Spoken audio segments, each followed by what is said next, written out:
Hey, hello everybody. It's CEO Jimbo. Back again with another scientific story to tell you. My last one was the story about the 1956 Grand Canyon um, collision, and this one is the 1960 Midair over New York City. Uh, Again, it's kind of crude, and I'm trying to be brief.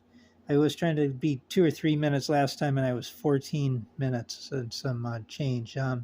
Anyway, I've been working on this a little bit, and how to just there was DC8 versus DC8 that collided, and another Connie. It's almost the same thing. TWA Connie versus a uh, United aircraft, although it was a DC6 last time, DC8 last time, DC6 I think it was, and this is a DC8. This is a little bit closer to home because I worked for DHL Worldwide Express a while back, and they had DC8s, and I was kind of hopeful that I would get on flying one of the three DHL planes, 727 DC8 or Airbus A300. So I was studying up on the DC8. I used to help them load shipping containers into the DC8s, and they would get jammed. I was kind of part of the team to try to get them unjammed and things like that. So I know them. I met a DC8 captain in the cafe there and talked with him. I believe the DC8s were mainly flying from Cincinnati to Germany, and I think there was a Mexico City flight, Cincinnati to Mexico City. Anyway, this crash happened in 1960. It was the biggest disaster, I think, in the United States at the time. It was the first time it was just the biggest one. The Grand Canyon one was the biggest, and then this superseded it a little bit later. Anyway, the DC-8 was supposed to hold at a particular intersection, at Preston intersection, and was landing at JFK, and the TWA was, the Connie was flying in and was landing at the other one, LaGuardia. And it was kind of rainy, I guess, at the time, turned to snow from what I understand after the crash. The DC-8 was supposed to hold, and it was supposed to like fly slow, and it ended up kind of flying much faster than expected, I guess, from the aftermath and so on. I don't know what to say on this. I've been kind of studying it up a little bit and trying to sort things out. The things that I can't sort out that really seem to make it some sense in all this, or in some figuring this out, is this Preston intersection they were supposed to hold at could be identified either by Colt's Neck VOR or Salisbury VOR. And one of them, there was sort of some argument as to whether one of these VORs was working or not. But it doesn't seem like it would matter that much, because the airway that they were flying on was Robinsonville. They were on this airway, and all they had to do is identify this. And they could do it either with Colt's Neck VOR or Salisbury VOR.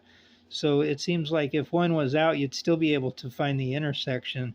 There was to do about the DC-8 having an inoperative second VOR that had been mentioned to maintenance, but not to air traffic control. So air traffic control was sort of assuming that there wasn't any problems with the DC-8. And there did seem to be a problem with the DC-8 where it had a VOR. They were trying to do this all on one VOR. Um, anyway, if as I got my gypsy scope here, this is a different one that I had last time. This is the standard size one, serial number 2. There's an earlier version that you haven't seen because it's been sort of in a box. I know kind of where it is, I think, but it's been in storage since I started doing these videos. So maybe someday you'll kind of see my earlier one. But this is the same nonsense as my last one. It's maybe less broken in because I've been spinning the other one on these videos and so on. But it's not balanced, needs balance, just needs redesign and so on. But it's what I have. Oh, I had it held wrong. So on, but let's see. You got the 2 flights. I've got it behind my back, and I'm just spinning the spinner with my index finger on my right hand, and I'm gonna tell you what the Connie is. TWA Connie would have had if it had a gypsy scope as it's approaching Queens. That they both have Queens in common because both these airports were in Queens. So the one took off from like Chicago for Queens, and the other one took off from um, Ohio from Queens. It's sort of unclear as to which airport it took off from Ohio, but that doesn't really seem to matter any. But this is what you get for the Connie. The Connie was 1, excellent condition. So we're going to spin it. Now we're spinning the United TWA, and we'll see what they would have had coming into Queens and this whole rigmarole situation where they're trying to come in for landing and so forth. Oddly, they get 1 also. So so this is kind of so if they had gypsy scopes, they were both on 1.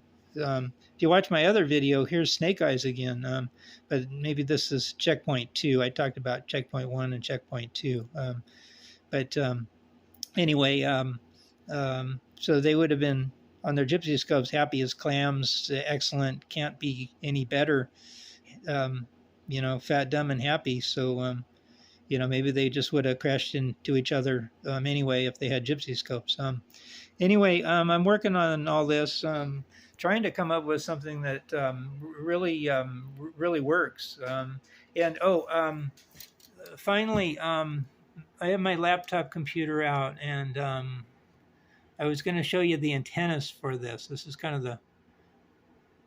Oh yeah, good. I made these, and these are like in storage somewhere. They're hard to tell, but they're just made out of cardboard.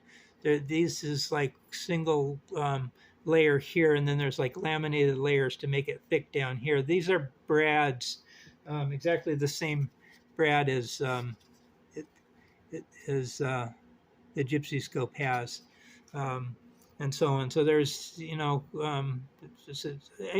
supposed to be wires and wire that comes down from that wire that comes down to that. And you'd actually be getting information from the outside world via who knows what, the luminescent ether, or some sort of second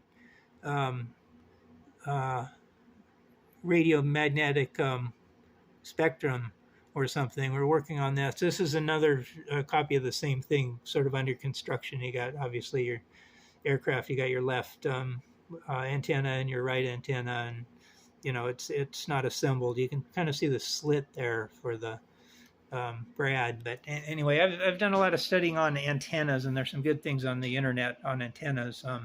Some of it seems like maybe it has been influenced on me and taken a little bit further, and so on. But anyway, that's about all I have to say on this one. I don't know where I'm going with this. I'm interested in this because I'm a pilot. I'm interested in it because I'm trying to design, a gizmo that, makes me and my company money and all that type of stuff. I'm interested in, just safer skies and so on. Hope you like this. Thumbs up if you do. Please subscribe. I could use, subscribers and thumbs up. Thank you for watching. Have a good day. Goodbye. Oh, and happy late Labor Day. It's Labor Day too. I was working on Labor Day doing this. Happy Labor Day. So long.